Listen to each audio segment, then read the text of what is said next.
don't know why I took this job. For a little bit of background, my name is Kingston. This takes place about 5 years ago, when I was 19. I was struggling with financial problems, and my family members were either dying, distant, or had gone no contact. I only have my brother now, but he isn't part of this story. I was sitting in my room, looking for jobs as usual, since I was in desperate need of one. The hum of the computer fan filled the dimly lit room as I scrolled through job listings, desperation clawing at my chest with each passing minute.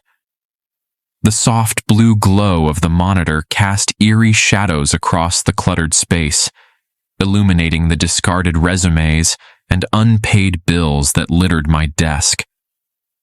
Unemployment had become a suffocating weight, crushing my dreams and draining my savings. The walls of my small apartment seemed to close in around me, a constant reminder of my failure to secure stable employment. I ran a hand through my disheveled hair, the greasy strands a testament to my neglected self-care. The clock on the wall ticked relentlessly, each second a mocking reminder of the time slipping away. I could feel the pressure building behind my eyes, a headache threatening to bloom as I squinted at the endless job listings scrolling past. But then, like a beacon of hope in the darkness, I stumbled upon an ad that seemed almost too good to be true. Immediate hire, $39 per hour, no experience necessary. The listing proclaimed in bold letters. My heart skipped a beat as I read the words, hope flickering to life within me like a flame in the darkness. It was the lifeline I had been searching for, a chance to escape the suffocating grip of financial ruin and reclaim control over my life. I leaned closer to the screen, my breath fogging the glass as I read and reread the listing. The job description was vague, mentioning only night shift security at a local hospital. But at that moment, I didn't care about the details. All I could see were the dollar signs and the promise of financial stability. With trembling hands, I clicked on the listing and filled out the application, my fingers flying across the keyboard as I poured my hopes and dreams into the digital form. The questions were standard fare: name, contact information, employment history. But with each click of the mouse, the weight of my desperation grew heavier, a silent plea echoing in every keystroke. As I typed, I couldn't help but glance around my cramped apartment. The peeling wallpaper, the sagging mattress in the corner, the empty refrigerator humming its mournful tune. All of it served as a stark reminder of how far I had fallen. I thought of my family, scattered to the winds or buried 6 feet under, and felt a pang of loneliness so acute it made my chest ache. I hit submit with a sense of trepidation, the weight of uncertainty pressing down on me like a leaden blanket. What if it was all a hoax? What if I had just wasted precious minutes of my dwindling time chasing after a dream that would never materialize? The silence in the room seemed to grow louder, broken only by the erratic tapping of my foot against the worn carpet. But as the minutes stretched into hours and the sun dipped below the horizon, casting long shadows across my barren walls, an email appeared in my inbox, illuminating the darkness with its promise of possibility. "Congratulations," it read, the words dancing across the screen like a beacon of hope. "You have been selected for an interview. Please report to the following address tomorrow evening for orientation." Excitement surged through me like electricity, sparking a fire within my soul that had long lay dormant. I leapt from my chair, a cry of joy escaping my lips as I paced the small confines of my apartment. For the first time in months, a genuine smile spread across my face, the muscles almost aching from disuse. Tomorrow evening couldn't come soon enough. I spent the rest of the night in a frenzy of preparation, ironing my only decent shirt, polishing my scuffed shoes, rehearsing potential interview questions in the streaked mirror above my sink. As I finally collapsed onto my lumpy mattress, exhaustion and anticipation warred within me. For the first time in months, I allowed myself to believe that maybe, just maybe, my luck was finally about to change. As I drifted off to sleep, visions of a brighter future danced behind my eyelids. A fully stocked fridge, bills paid on time, maybe even a chance to reconnect with my estranged brother. As the sun dipped below the horizon and darkness descended upon the city, I allowed myself to dream of a future filled with possibility.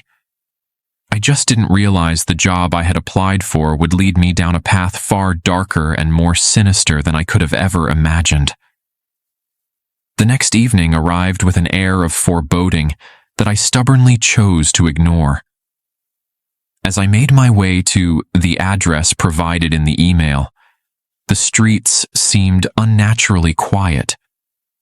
The usual bustle of city life had faded to a ghostly whisper, and the streetlights cast sickly yellow pools on the cracked sidewalk. The hospital loomed before me, a hulking silhouette against the darkening sky. Its windows were dark, save for a single light flickering in a ground floor room. As I approached the main entrance, a chill ran down my spine that had nothing to do with the cool night air. The doors creaked open at my touch, the sound echoing ominously through the empty lobby. The smell of antiseptic and decay assaulted my nostrils, making me gag slightly. I called out a tentative hello, my voice sounding small and insignificant in the vast, shadowy space. "In here," a voice responded, emanating from the lit room I had noticed earlier. I made my way towards it, my footsteps echoing loudly on the linoleum floor. As I entered the room, I found a man seated behind a desk, his face obscured by shadow. "You must be Kingston," he said, his voice devoid of warmth. "I'm Alex. I'll be conducting your orientation." As my eyes adjusted to the dim light, I could make out more of Alex's features. He was older, perhaps in his 50s, with deep-set eyes that seemed to bore into me. His skin was pale, almost translucent, and there was something off about the way he moved, too smooth, too practiced. "Have a seat," he gestured to a chair in front of the desk.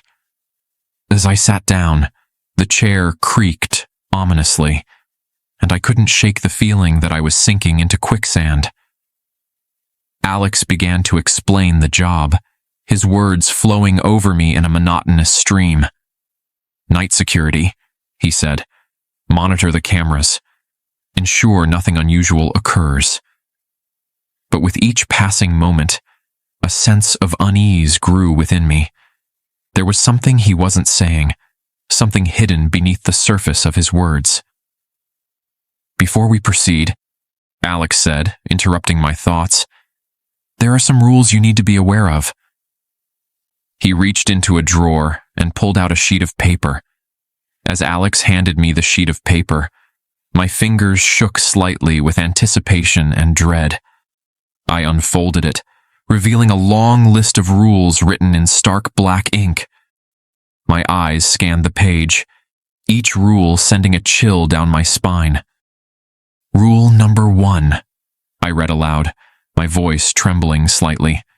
"Survive until 6 a.m. The words hung in the air, heavy with the weight of their implication. "Rule number 2, monitor the cameras for any anomalies. "Rule number 3, no leaving the basement until the shift ends." I glanced up at Alex, my eyes pleading for some reassurance, but his expression remained stoic and unreadable. Rule number 4. At 2:25 a.m., check under the bed for any entities. Rule number 5. If you hear scratching at the door, do not open it. I continued, my voice growing hoarse with each word. The rules seemed to stretch on endlessly, each one more ominous than the last. Rule number 6.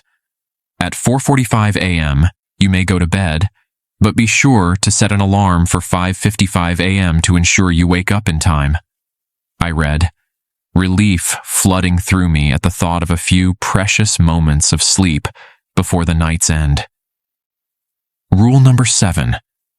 If you hear laughter echoing through the halls, do not investigate, I continued, the hairs on the back of my neck standing on end as I imagined the sinister sound ringing in my ears. As I reached the end of reading rule number 7, a sense of unease settled in the pit of my stomach.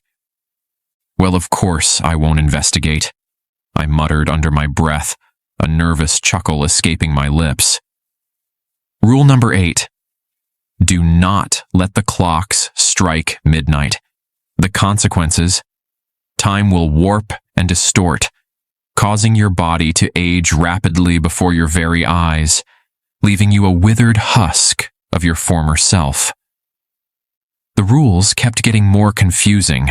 How was I supposed to do this? Rule number 9. If you see a figure standing in the shadows, do not make eye contact. Rule number 10. If you feel a sudden drop in temperature, hide immediately and stay quiet. Rule number 11. If you hear your name whispered in the darkness, do not respond. Rule number 12. If you encounter a mirror, do not look into it.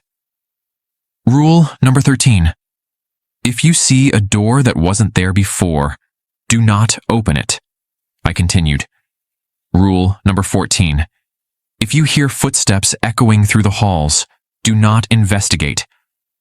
Rule number 15. If you feel a sudden sense of dread, trust your instincts and seek safety. Rule number 16. If you encounter a staircase leading downward, do not descend. Rule number 17. If you see a shadow move out of the corner of your eye, do not turn to look. Rule number 18. If you hear music playing from an unknown source, cover your ears and run. Rule number 19. If you encounter a locked window, do not attempt to escape. Rule number 20. If you hear a voice beckoning you to follow, do not heed its call. Rule number 21. If you feel a sudden sense of being watched, do not turn around. Rule number 22. If you encounter a door marked exit, do not believe it. I read, my heart sinking as the realization dawned that there was no escape from this nightmarish labyrinth. Rule number 23. If you see a clock ticking backwards, close your eyes and count to 10. Rule number 24. If you hear the sound of children laughing, do not be fooled. They are not children. As I reached the second to last rule, my hands grasped on the paper. Rule number 25. If you see yourself reflected in a mirror, do not trust what you see, for in this place, nothing is as it seems. Then, the last rule. I don't even know anymore. As I took a deep breath to steady my nerves, a new sense of dread washed over me. My eyes scanned the list of rules once more, searching for any additional guidance in the face of the of Alex. Rule number 26. The rules will change every night. Stay vigilant and adapt to survive. My heart skipped a beat as I read the ominous words, a chill creeping down my spine. The realization hit me like a ton of bricks. Not only was I trapped in this nightmarish scenario, but the very rules meant to guide me were in constant flux. I looked up at Alex, hoping to see some sign that this was all an elaborate joke, but his face remained impassive, his eyes cold and unblinking. The silence stretched between us, thick with unspoken horrors. "Do you have any questions?" Alex asked, his voice cutting through the silence like a knife. I opened my mouth to speak, but no words came out. My mind was reeling, trying to process the impossible situation I found myself in. How could I possibly follow these rules? How could I survive in a place where even the guidelines for survival were constantly shifting? I don't understand, I finally managed to stammer out. "What is this place? What are these entities you're talking about?" Alex's lips curled into a humorless smile. "You'll find out soon enough," he said. "Just remember, follow the rules, and you might make it through the night." With that, he stood up abruptly, signaling that our orientation was over. "Your shift starts now," he said, gesturing towards a door I hadn't noticed before. "The basement is through there. Good luck." As Alex left the basement, his footsteps echoing faintly in the distance, I was left alone in the dimly lit room. The weight of the rules pressed down on me like a leaden cloak, their ominous warnings echoing in my mind. I took a tentative step towards the monitors, my heart pounding in my chest. The screens flickered to life, showing various parts of the hospital: empty corridors, abandoned patient rooms, a deserted cafeteria. Everything looked normal, but I couldn't shake the feeling that something was lurking just out of sight, waiting for the perfect moment to strike. The basement itself was a labyrinth of shadows and whispers. The walls seemed to pulse with an otherworldly energy, and I could have sworn I saw faces forming in the patterns of the peeling paint. The air was thick and heavy, tasting of dust and decay. Every breath felt like a struggle, as if the very atmosphere was trying to suffocate me. I settled into the worn office chair in front of the monitors, the leather cracking beneath my weight. The list of rules lay on the desk before me, a constant reminder of the precarious situation I found myself in. I couldn't help but wonder about the previous night guards. Had they all survived? Or had they fallen victim to the horrors that lurked within these walls? As the night wore on, the tension in the air became palpable, thick with the promise of unseen horrors lurking in the darkness. I glanced nervously at the monitors, my heart pounding in my chest as I searched for any signs of movement. The clock on the wall ticked relentlessly, each second feeling like an eternity. I found myself constantly referring to the list of rules, my eyes darting between the paper and the monitors. The weight of responsibility pressed down on me. One mistake, one moment of inattention could be fatal. Suddenly, the lights overhead began to flicker, casting erratic shadows that danced across the walls of the basement.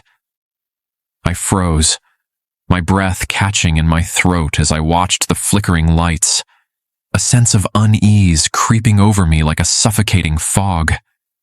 Then, without warning, the monitors flickered to life, each screen displaying a different scene of horror and despair. I gasped in horror as I saw images of twisted faces leering out from the darkness, their eyes burning with an otherworldly light. On one screen, I saw a figure dragging itself down a corridor, its limbs bent at impossible angles. Another showed a room where the furniture seemed to rearrange itself when I blinked. A third displayed a pulsating mass of flesh that seemed to be growing larger by the second. I tried to look away, to tear my eyes from the horrifying images that filled the screens before me, but I found myself unable to move, transfixed by the sheer terror of what I was witnessing. My mind reeled, trying to make sense of the impossible sights before me. Was this real?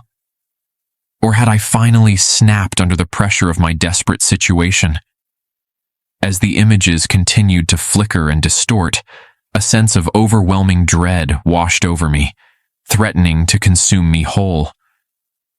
I knew I had to break free from the mesmerizing hold of the monitors to find a way to escape the nightmarish visions that surrounded me.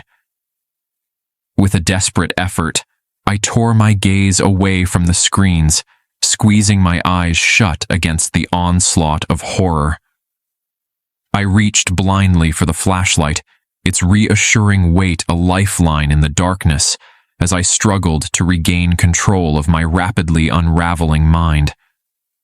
My fingers closed around the cool metal of the flashlight, and I clutched it to my chest like a talisman. Slowly, I forced my eyes open, half expecting to see the horrors from the monitors materializing in the room around me.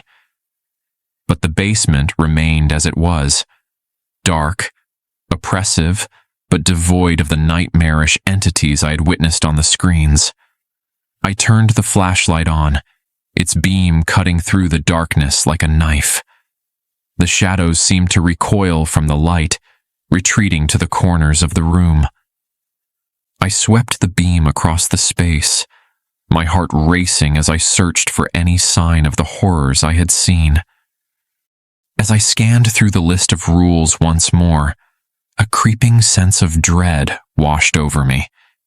Each directive seemed more ominous than the last, warning of dire consequences for the slightest misstep. But with a job offer this lucrative, I couldn't afford to back out now. The thought of returning to my life of poverty and desperation was almost as terrifying as the horrors that surrounded me.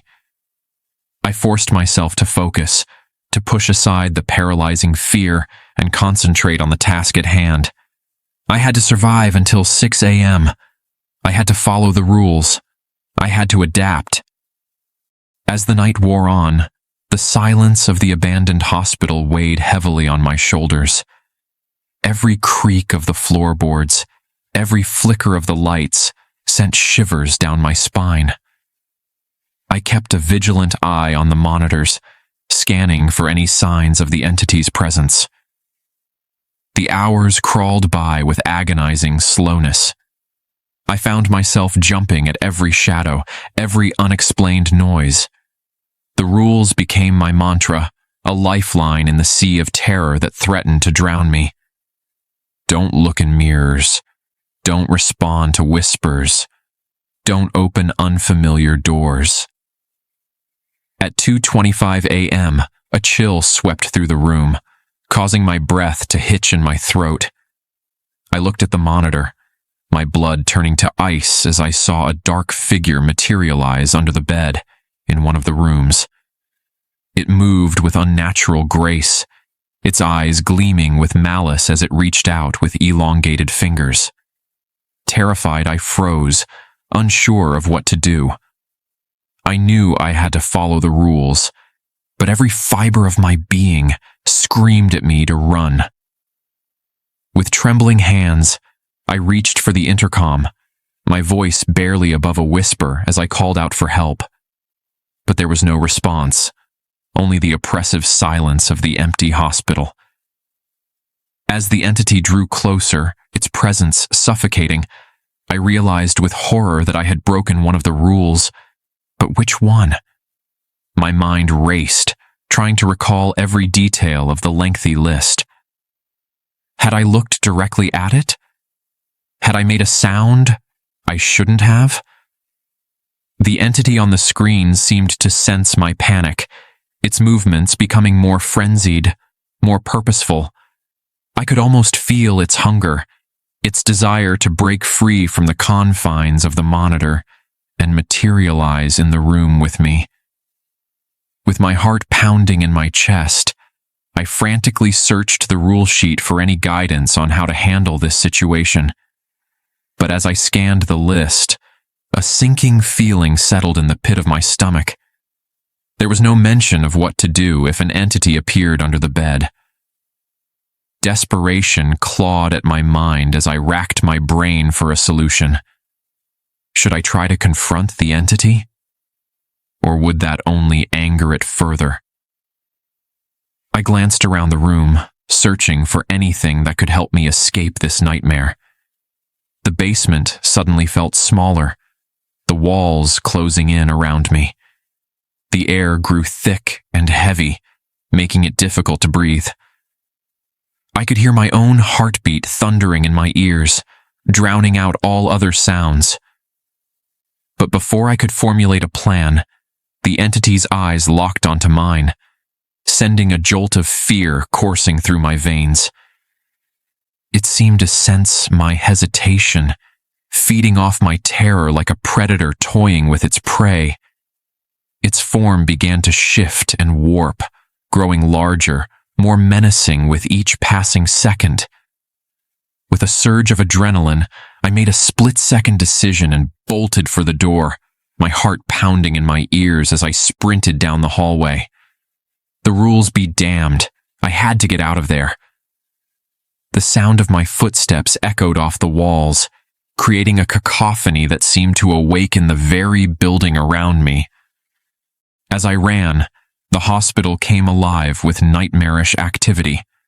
Doors slammed open and shut of their own accord. Lights flickered and burst, showering me with sparks. The walls themselves seemed to breathe, expanding and contracting like the lungs of some monstrous beast. But no matter how fast I ran, the entity was always one step behind me, its malevolent presence pressing down on me like a suffocating weight.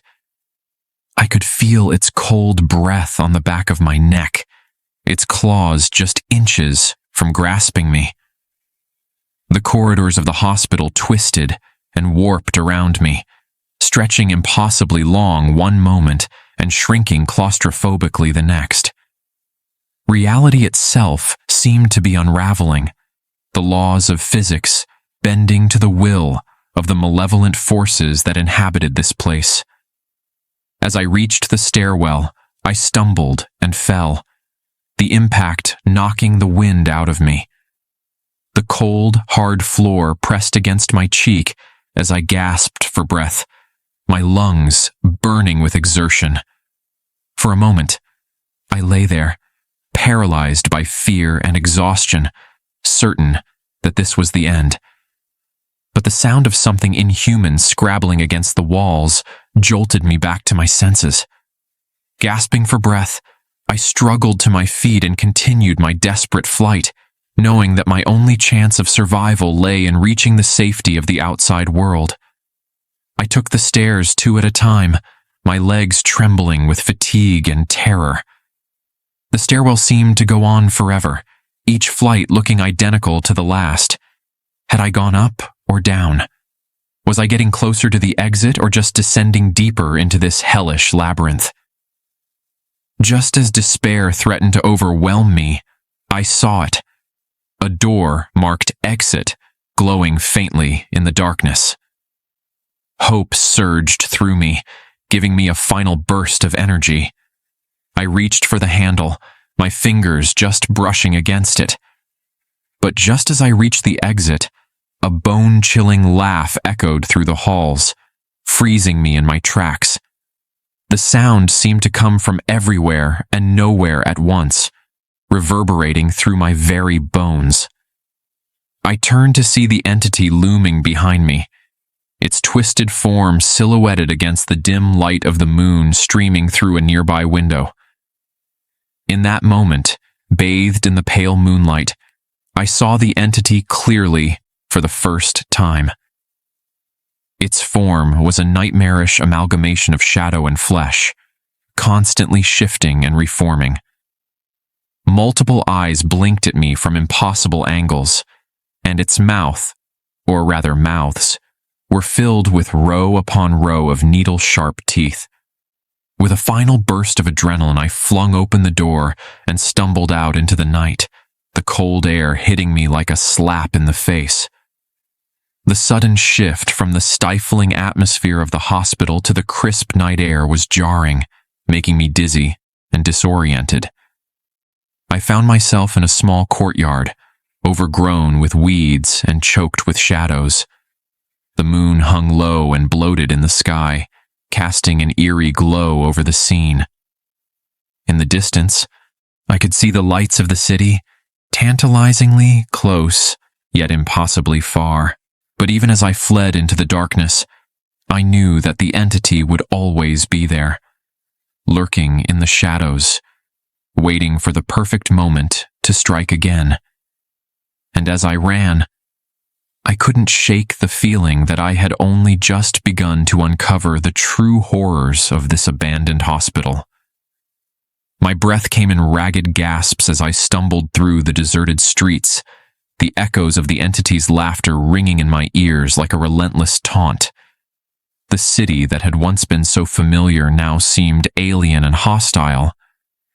Shadows danced at the edges of my vision, and every flicker of movement sent a jolt of panic coursing through my veins. I dared not look back, fearing that its twisted form would materialize behind me at any moment. The rules that had seemed so crucial just hours ago now felt like a distant memory, replaced by the primal instinct to survive. The streets were unnaturally empty, devoid of the usual late-night traffic and pedestrians. It was as if the entire city had been abandoned, leaving me alone to face the horrors that pursued me. The silence was oppressive, broken only by the sound of my labored breathing and the pounding of my heart. Every shadow seemed to conceal a lurking threat, every flicker of movement sending a jolt of panic coursing through my veins. I knew I had to find safety, to escape the clutches of the entity that had haunted my every step since I set foot in that accursed hospital. But where could I go? My apartment suddenly seemed like a fragile sanctuary, its thin walls and flimsy locks no match for the supernatural terror that hunted me. And who could I turn to? Who would believe my tale of nightmarish entities and reality-bending horrors? As I rounded a corner, my heart sank at the sight of another dark figure looming in the distance. It stood motionless, its silhouette blending seamlessly with the shadows, as if it were waiting for me to approach. The streetlight above it flickered and died, plunging the area into darkness. Fear surged through me like a tidal wave, threatening to overwhelm my senses and drag me down into the abyss of despair. My legs felt like lead, each step a monumental effort. The fatigue of my night of terror was catching up to me, my body screaming for rest, even as my mind shrieked in panic. But I refused to surrender to the darkness, to let the entity claim me as its prey. I thought of my brother, the only family I had left. I thought of the life I had hoped to build, the dreams that had driven me to take this cursed job in the first place. I couldn't let it end here, in this nightmare of a night. Summoning every ounce of courage I possessed, I forced myself to continue forward, each step a battle against the paralyzing grip of terror.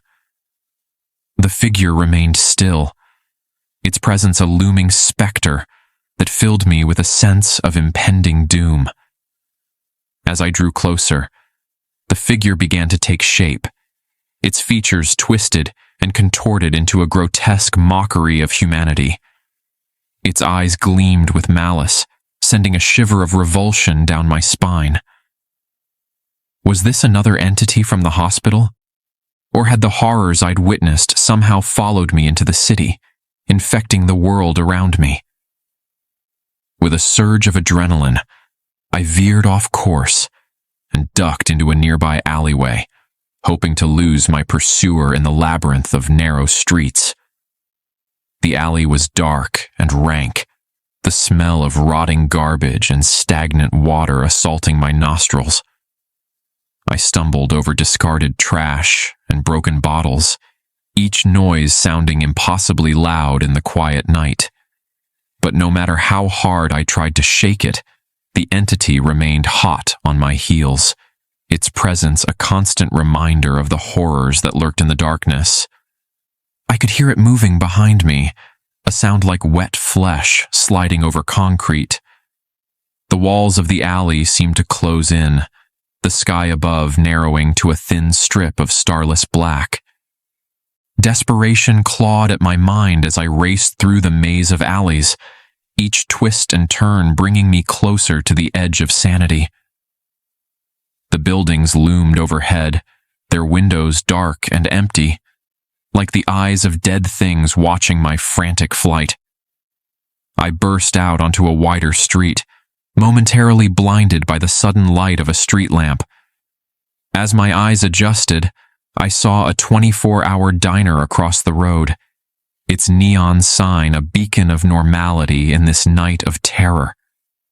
Without thinking, I sprinted towards it, praying that the presence of other people might offer some protection against the horrors that pursued me.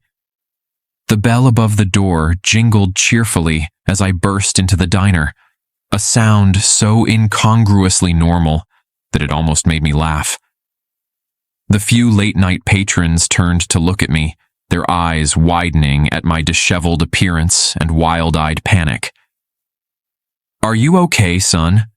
the elderly waitress behind the counter asked, concern etched on her face. I opened my mouth to respond, to pour out my tale of horror and beg for help. But as I did, I caught sight of my reflection in the mirror behind the counter. My face was pale and drawn, dark circles under my eyes, testament to the night of terror I'd endured. But it was my eyes that truly shocked me. They seemed older somehow, haunted by the things I'd seen. And then, just for a moment, I thought I saw something else in the mirror. A flicker of movement behind me, a hint of a twisted, inhuman shape. I whirled around, my heart in my throat, but there was nothing there. Just the curious and concerned faces of the diner's patrons. I turned back to the waitress, forcing a weak smile. I'm fine," I lied, my voice hoarse and trembling. "Just had a rough night. Could I get a coffee, please?" As I sank into a booth, cradling the steaming mug of coffee in my shaking hands, I knew that my ordeal was far from over. I may have escaped the hospital, but the entity, or entities, would always be waiting, lurking in the darkness, ready to claim their next victim. The rules echoed in my mind, a grim reminder of the supernatural world that had been revealed to me. And until I found a way to break free from its grasp, I would never know true peace again. Every shadow would hold potential terror, every reflection a possible gateway to horror. As the first light of dawn began to creep over the horizon, I stared out the diner window, wondering what nightmares the coming night would bring. For now, I was safe in the warm light of the diner. But the night would come again, and with it, the rules would change, and I would have to be ready. The entity, whatever it was, had opened my eyes to a world of darkness and terror that existed alongside our own. A world governed by twisted rules and populated by nightmarish beings. And now that I had seen it, I could never unsee it. The normal world, with its comforting routines and mundane concerns, felt like a thin veneer, barely concealing the horrors that lurked beneath. As I sipped my coffee, my mind raced with questions. What were these entities? Where did they come from? And most importantly, how could I protect myself against them? The list of rules, as terrifying as it was, suddenly seemed like a lifeline, a guide to surviving in this new, nightmarish reality. I knew I couldn't go back to my old life. The job at the hospital, as horrifying as it had been, had opened a door that couldn't be closed.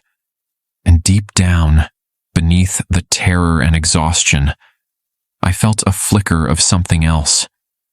Curiosity, a desperate need to understand the forces I had encountered. As the diner began to fill with the morning crowd, their chatter a soothing reminder of normal life, I made a decision. I would go back. Not to the hospital, never there again, but to the world it had revealed to me. I would learn the rules, all of them, and find a way to survive in this new reality. The entity would be waiting, I knew, but next time, I would be prepared. And maybe, just maybe, I would find a way to fight back against the darkness that had consumed my world. As I left the diner, stepping out into the harsh light of day, I felt changed. The naive, desperate young man who had walked into that hospital for a job interview was gone. In his place stood someone else, someone harder, warier, but also more determined. The city around me looked the same, but I knew the truth now. Behind every shadow, beyond every reflection, lurked a world of nightmares, and I was now a part of it. I began the long walk home, my mind already turning to the challenges ahead. The rules would change every night, the dangers shift and evolve, but I would adapt. I would survive. And somewhere in the shadows, I knew the entity watched and waited, ready for our next encounter.